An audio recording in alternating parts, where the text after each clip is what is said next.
Assalamualaikum warahmatullahi wabarakatuh.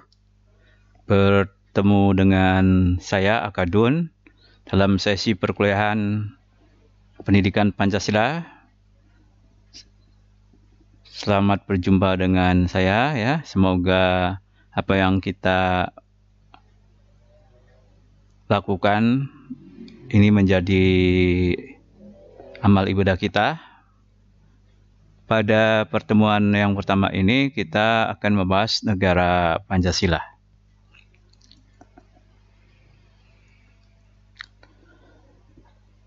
Mengapa ini kita ini perlu bernegara, terutama bernegara berdasarkan Pancasila atau negara Pancasila. Nah, ada beberapa latar belakang ya. Rasa kebangsaan, mohon maafin, rasa kebangsaan ini. Rasa kebangsaan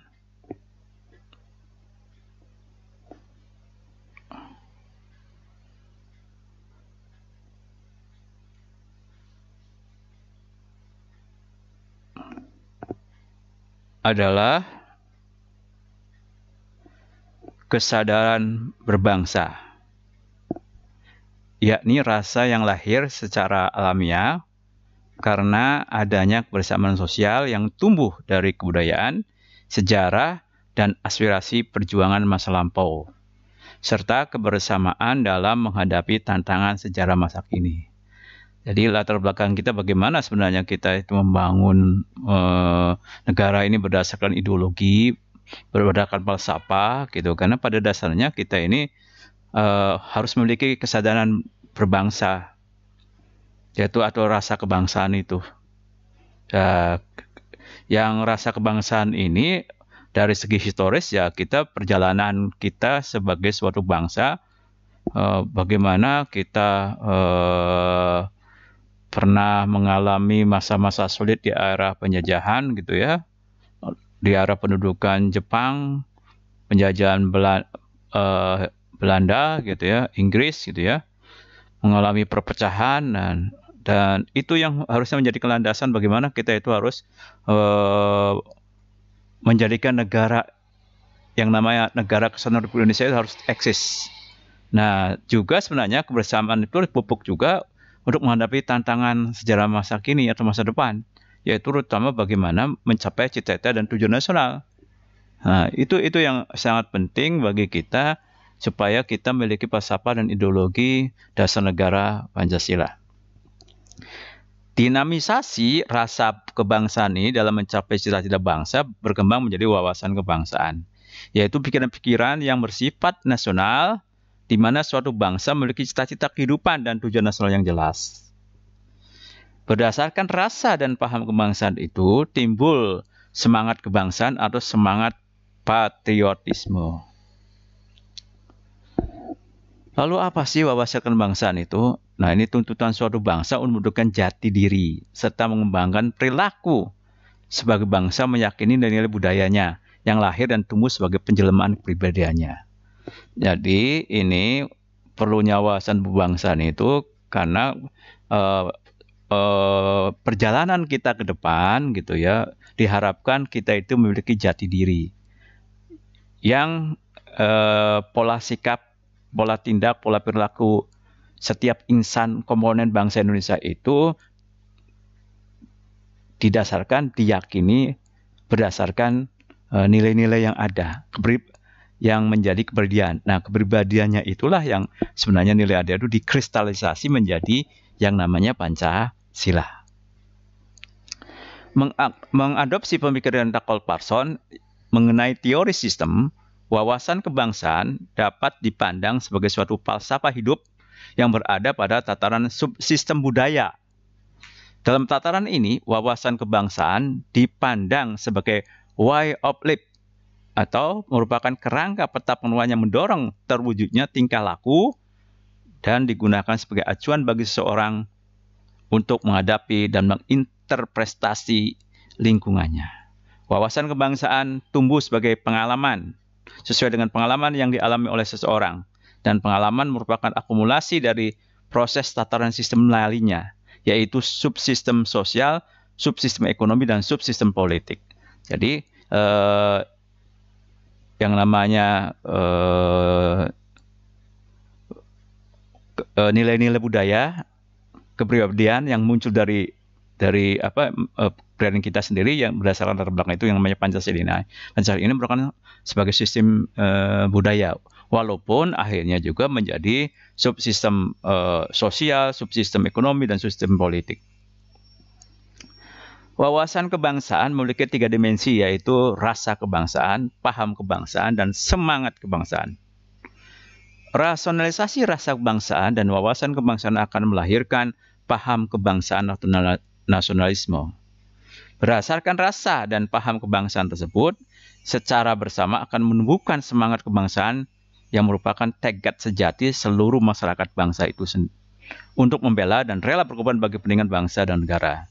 Nah, rasa kebangsaan ini yang dijiwai oleh kepribadian, nilai-nilai budaya yang ada dikristalisasi dalam Pancasila itu diharapkan mampu menjadi dorongan untuk seluruh komponen bangsa Indonesia untuk rela berkorban, rela membela negara. Wawasan kebangsaan kita harus ditunjukkan dengan wujud baru, namun tetap mengacu pada jiwa pembukaan yang menetapkan dasar dan tujuan kemerdekaan kebangsaan Indonesia. Wawasan kebangsaan Indonesia adalah wawasan yang memiliki landasan spiritual, moral, etik, karena itu bersilakan ketuhanan yang Maha Esa. Jadi wawasan kebangsaan kita itu dasarnya itu spiritual, moral, etik itu adalah sila ke-1 ketuhanan yang Maha Esa. Wawasan kebangsaan kita juga mempunyai unsur kemanusiaan yang adil dan beradab, yang mengakui adanya nilai universal kemanusiaan. Nah, wawasan kebangsaan kita juga mempunyai unsur kemanusiaan yang adil dan beradab. Ya, ini berarti sila kedua. Wawasan kebangsaan Indonesia jelas bersendikan persatuan kesatuan. Pandangan ini kemudian kita tuangkan dalam dan mantapkan dalam wawasan Nusantara. Nah, ini wawasan kebangsaan ini berdasarkan sila ketiga persatuan Indonesia. Dan wawasan kebangsaan Indonesia berakar pada asas kedaulatan yang berada di tangan rakyat. Oleh karena itu, wawasan kebangsaan Indonesia adalah paham demokrasi yang bertentangan dengan paham totaliter. Nah, jelas wawasan kebangsaan kali ini berdasarkan sila yang keempat. Dan terakhir, wawasan kebangsaan kita mencita-citakan perwujudan masyarakat adil dan makmur karena dituntun oleh sila keadilan bagi seluruh Indonesia. Nah, paham kebangsaan kita itu adalah sila yang ketiga, sendinya itu, unsurnya itu adalah sila yang kelima. Nah, ini dalam kehidupan bernegara kita itu wawasan kebangsaan tadi, kesadaran wawasan kebangsaan itulah wujudnya dari makanya dikatakan negara Pancasila. Nah, sebelum kita membicarakan negara Pancasila, walaupun itu dasar-dasarnya sudah ada, apa itu bangsa? Nah, biasanya yang namanya bangsa itu terkait dengan identitas prima yang mengikat sejumlah individu menjadi sebuah komunitas, menjadi sebuah kohesivitas masyarakat, menjadi sebuah integrasi sosial. Jadi bangsa itu kalau benar-benar sudah menyatu, menyatakan dirinya menjadi sebuah komunitas yang dimana komunitas itu terjadi kohesivitas masyarakat, integrasi sosial. Jadi sudah menyatu betul, tidak lagi terbelah-belah ya. Tidak ada lagi sarah itu muncul. Itulah bangsa sebenarnya. Nah, kalau itu sebenarnya bagi kita adalah imagination-nya bangsa yang dicita-citakan, yang diharapkan, diimajinasikan gitu ya. Nah, itu. Nah, sekarang itu sedang menuju proses ke sana sebenarnya, proses yang sebagai komunitas, sebagai kohesivitas masyarakat, dan sebagai sebuah integritas sosial. Apa sih identitas prima yang disebutkan di atas? Identitas prima itu biasanya secara historis gitu ya, adalah kesamaan asal-usul teknik dan budaya, etnosentrisme. Nah, ini mungkin asal-usul budaya kalau kita misalnya dasarnya ini sangat sulit karena etnis kita banyak ya. Walaupun katanya Melayu, tapi ada juga asal Indonesia gitu ya. Bukan hanya Melayu ya. Ya Bugis gitu kan ada ya. Sasak, Dayak gitu. Jadi ada, bukan hanya Melayu sebenarnya. Kalau kesamaan teritorial, nah ini identitas primanya itu adalah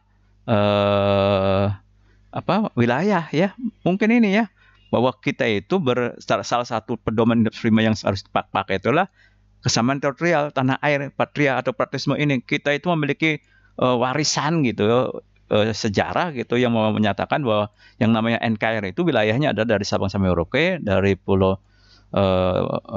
Rote sampai Miangas, ya. 6 derajat lintang utara, 11 derajat lintang utara, 95 derajat bujur timur sampai 141 bujur timur. Nah, itulah yang harus kita menjadikan acuan bahwa kita lah itu orang-orang yang mendiami atau komunitas yang mendiami NKRI, wilayah NKRI tadi dikatakan sebagai bangsa Indonesia. Yang ketiga adalah kesamaan nasib.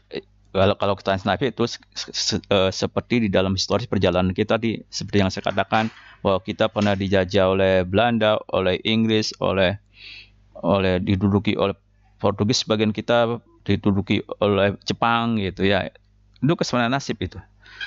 Oleh karena itu siapa sih identitas prima kita? Ya itu seharusnya menjadikan identitas prima bangsa Indonesia itu adalah nasib kita ke depan. Apa yang mau kita capai ke depan itu ya.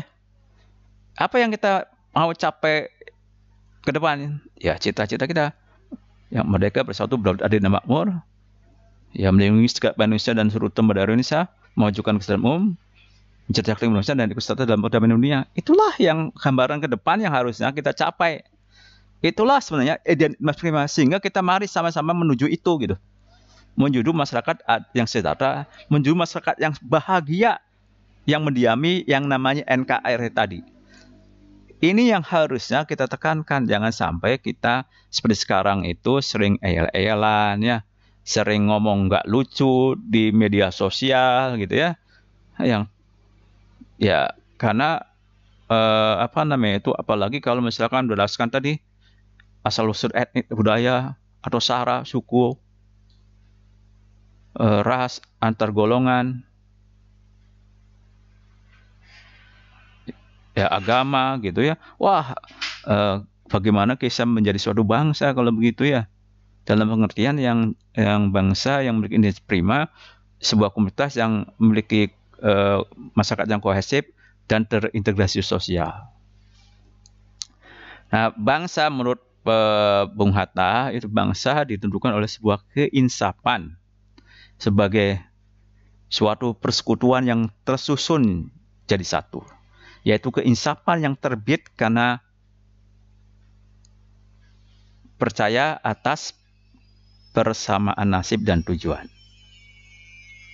Keinsafan yang bertambah besar oleh karena sama seperuntungan, malang yang sama dirita, mujur yang sama didapat.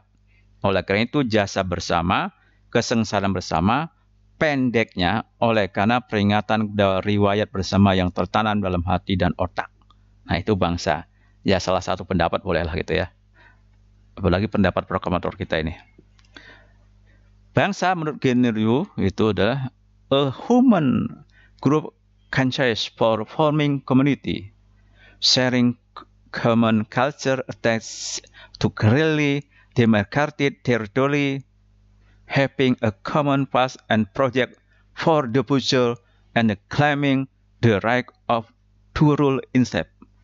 Thus, a nation includes 5 dimensions: psychological, cultural, territorial, political, and historical. Jadi, pada dasar menurut Generiu ini, bahwa suatu bangsa itu suatu kelompok manusia yang memiliki kesadaran untuk membentuk suatu yang namanya komunitas yang memiliki budaya yang sama, yang sejelas membedakan mana teori kitanya. Jadi kita tadi yang saya sebutkan lintang 6 derajat lintang utara, 11 derajat lintang 95 bujur timur, 140 bujur timur, itu demokrasi yang jelas ya. Lalu having a common past, jadi mempunyai masa lalu yang sama dan mempunyai pekerjaan yang akan diselesaikan di masa datang, termasuk juga bagaimana mengatur semuanya itu dalam suatu peraturan yang jelas. Oleh karena itu ada 5 dimensi menurut Generiu ini. Ada dimensi psikologikal, bangsa itu ada kultural, teritorial, political, dan historical. Ini di samping bangsa itu kita kadang-kadang kita menggabungkan juga menjadi negara bangsa. Memang di dalam perjalanan negara-negara itu ada negara yang namanya polis, negara kota. Nah, ada negara bangsa gitu ya. Nah, itu ya. Kalau negara kota kan yang kecil ya, kota saja gitu ya. Nah, tapi negara yang berbasiskan suatu bangsa itu yang dilakukan dengan nation state atau negara bangsa. Nah, menurut Bung Karno nih, mari kita lihat ini, kesinilah kita semua harus menuju mendirikan satu national state. Nah, kalau state bahasa Inggris, kalau state tentu saja ini bahasa Belanda ya. Di atas kesatuan bumi Indonesia dari ujung Sumatera sampai ke Irian. Dulu namanya Irian ya, Papua itu. Nasionalis state ini kemudian sering disebut dengan nation state, negara nasional atau negara kebangsaan. Bung Karno menekankan arti nation atau bangsa lebih pada kehendak hidup bersama. Negara bangsa tidak hanya karena adanya kesamaan kehendak untuk hidup bersama, tetapi juga adanya persatuan orang dan tempat. Jadi menyatu tadi, jadi komunitas menduduki teritori tertentu ya, makanya oleh Gardner Ryu tadi ada 5 dimensinya bangsa itu. Nah, sebelum kita melanjutkan, coba dengarkan dulu nih lagu dari Sabang sampai Merauke supaya mengingatkan inilah sebenarnya dari Sabang sampai Merauke itu batas bangsa kita ya.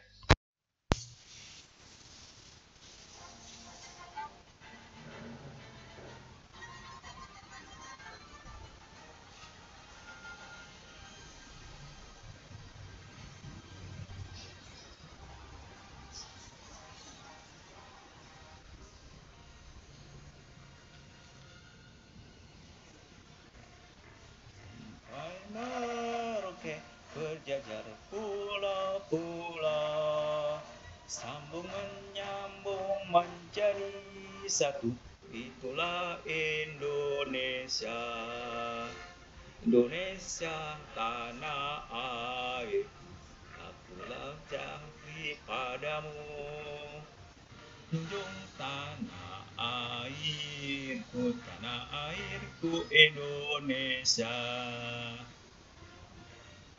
Sampai Merauke berjajar pulau-pulau, sambung menyambung menjadi satu, itulah Indonesia.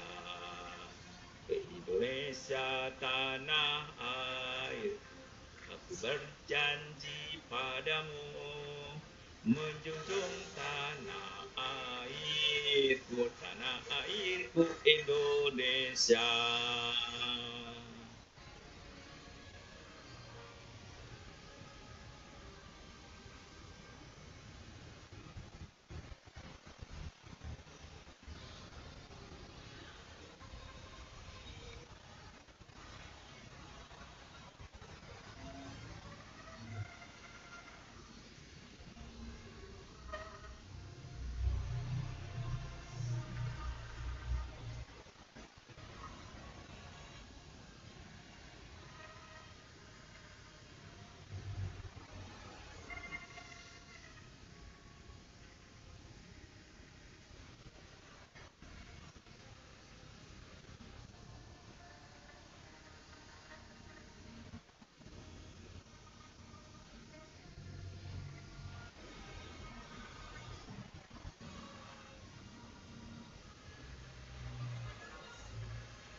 Pancasila, akulah pendukungmu, patriot proklamasi, sedia berkorban untukmu. Pancasila dasar negara, rakyat adil makmur sentosa, pribadi bangsaku, ayo maju, maju, ayo maju, maju, ayo maju, maju. Pemuda Pancasila, akulah pendukungmu, patriot proklamasi, sedia berkorban untukmu. Pancasila dasar negara, rakyat adil makmur sentosa, pribadi bangsaku, ayo maju, maju, ayo maju, maju, ayo maju, maju.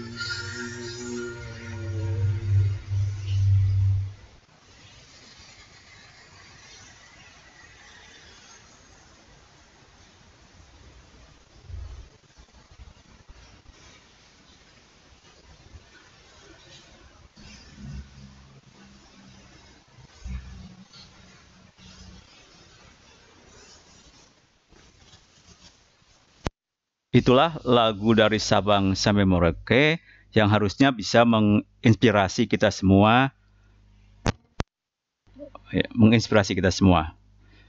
Nah, kita lanjutkan lagi tentang negara bangsa.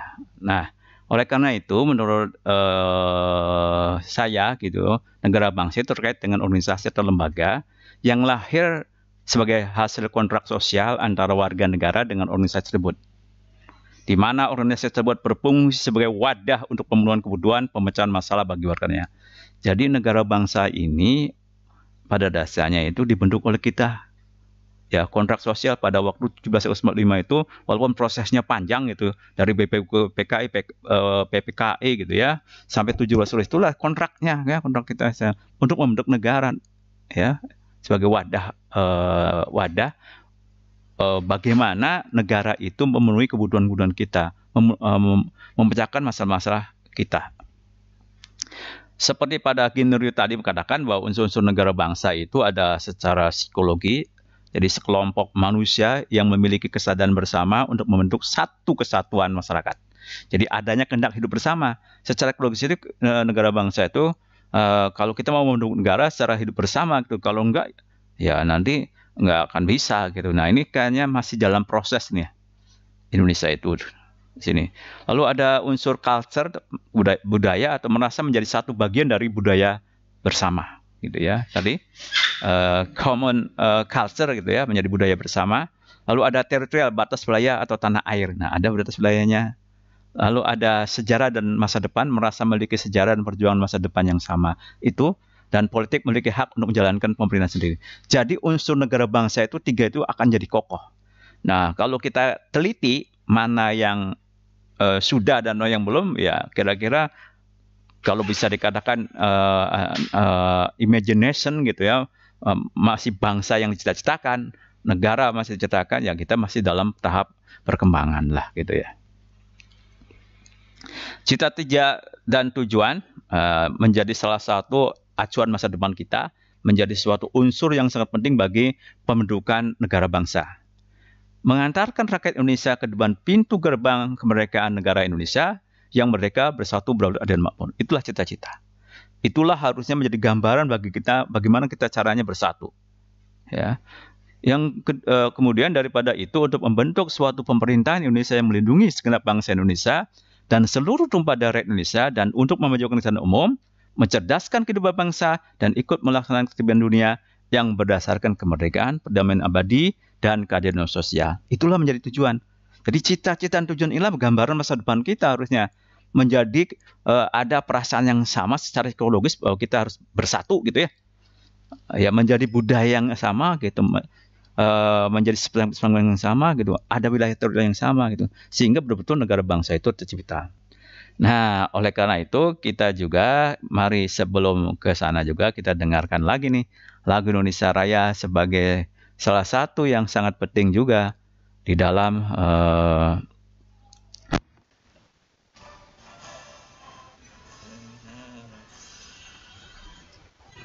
Indonesia tanah airku, tanah tumpah darahku. Di sanalah aku berdiri, jadi pandu ibuku. Indonesia kebangsaanku, bangsa dan tanah airku. Marilah kita berseru, Indonesia bersatu.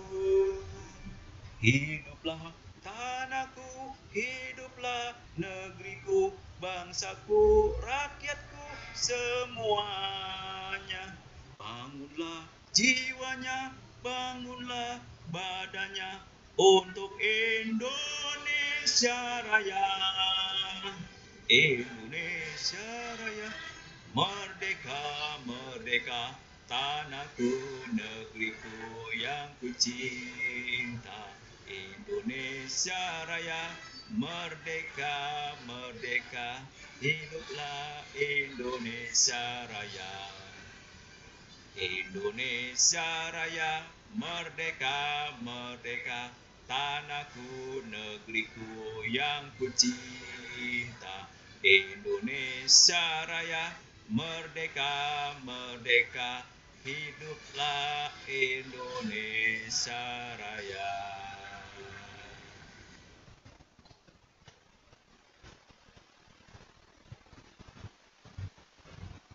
Ya, dengan lagu Indonesia tadi ya, pada dasar gambaran masa depan juga sebenarnya ya.